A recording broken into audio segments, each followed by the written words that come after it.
Jangan kau pandai mengaku dirimu itu ibuku. Ibuku tidak sekotor ini. Aku ada orang kaya. Lebih baik kau berhembus dari sini. Pengawal, halau perempuan tua ini. Hamba benci melihatnya. Para hadirin sekalian, begitulah kesombongan dan keangkuhan si Tanggang terhadap ibunya dalam kisah si Tanggang anak derhaka yang akan saya ceritakan pada pagi yang berbahagia ini. Assalamualaikum dan salam sejahtera kepada barisan hakim yang arif, lagi bijaksana, penjaga masa yang amanah dan rakan-rakan sekalian. Saya, Safia Nur Alisha, akan menyampaikan sebuah cerita yang bertajuk Si Tanggang Anak Derhaka.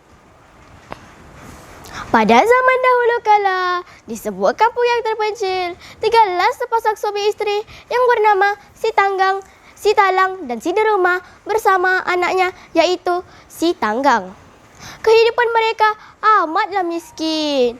Kehidupan mereka sehari-harian bak kata pepatah, kais pagi makan pagi, kais petang makan petang. Si Tanggang merupakan seorang yang bercita-cita tinggi, akan tetapi hidupnya yang serba kekurangan menjadi penghalang cita-citanya. Pada suatu hari, Si Tanggang melihat sebuah kapal yang besar berlayar di muara sungai berhampiran rumahnya.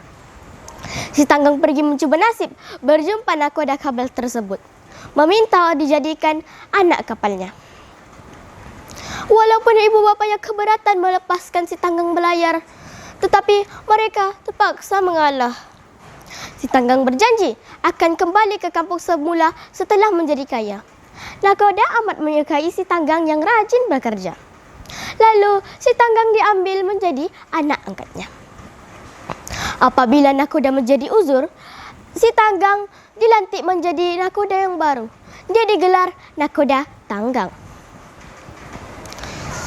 Si Tanggang sangat cekap dalam berniaga. Dia menjadi kaya dan namanya menjadi terkenal. Kehebatan Si Tanggang sampai ke telinga Sultan. Tidak lama kemudian, Sultan mengahwinkan putrinya dengan Si Tanggang. Si Tanggang membawa istrinya berlayar ke merata tempat dan negeri.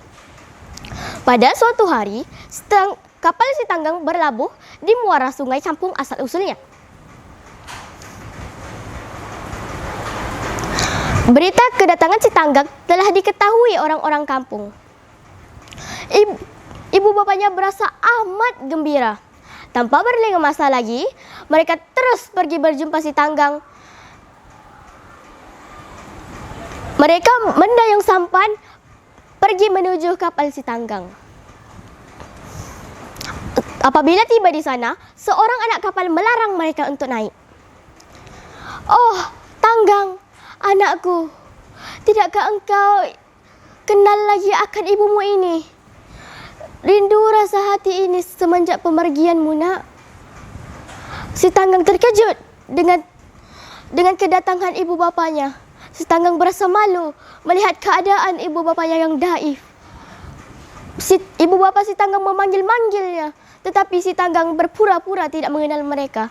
Apabila istrinya bertanya, dia mengatakan bahawa ibu bapanya sudah tiada. "Hei perempuan tua, dan kepada pandai mengaku dirimu itu ibuku. Ibuku tidak sekotor ini. Aku ada orang kaya. Lebih baik kau berhembus dari sini.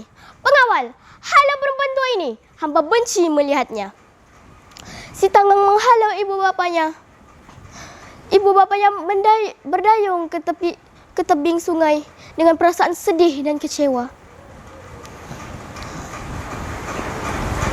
Apabila tiba di daratan, ibunya memandang ke langit dan berdoa, "Oh Tuhanku, jika benar Si Tanggang adalah anakku, yang kususui dari susuku ini, yang kudidik sebesar tapak jari ini, tunjukkanlah balasan kepada anak yang derhaka." Tiba-tiba, angin bertiup kencang, petir berdentum, laut bergelora, dan kapal Si Tanggang terumbang-ambing dipukul ombak. Ketika itulah Si Tanggang sedar. Ketika itulah Si Tanggang berasa kesal. Dia sedar Tuhan telah memperkenankan doa ibunya. Akhirnya dia berteriak meminta ampun kepada ibunya. "Ibu, ampunkan Tanggang, ibu.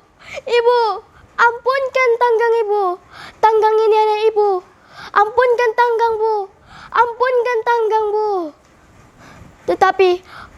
hafalannya sudah tiada guna lagi.